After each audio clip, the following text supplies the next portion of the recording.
anything coming out of your summit there that you'd like to share? Nothing at all, you know. More expansion of control lines, that'll be fine, that'll be ideal. Can't see what the problem is. No, we're fine, you know, we are fine here. I don't know what all this stuff is about, really, you know. I mean, it could be, if we like a bit of water. We're looking forward to that. Yeah, that would be brilliant. For the last 4 days, Extinction Rebellion local groups around the UK have been making the wave.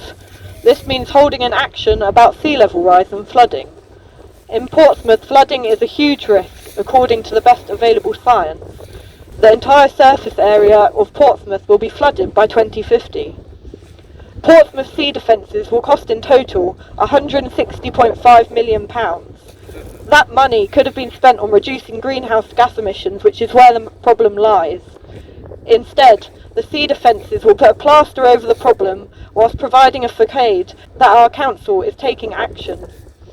Basically saying we will be fine while still pumping carbon into the atmosphere and causing countries in the global south to suffer these consequences of our actions. These communities don't have the privilege or resources or money to build sea defences like we do. We seriously need to rethink how our actions are creating climate breakdown right now.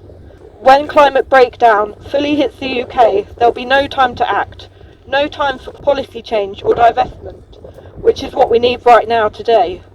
We call on our government to do the right things, as they hold the power and decision making, which is currently leading us to extinction.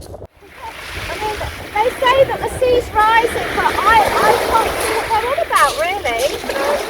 Every summit or election or interview, we are promised so many things. We were promised a green recovery, green energy, green jobs, but we're drowning in promises.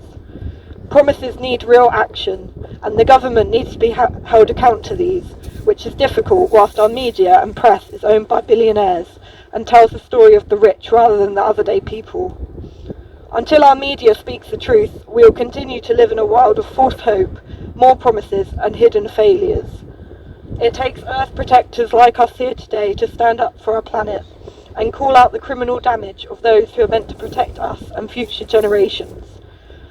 In an emergency, we expect an emergency response.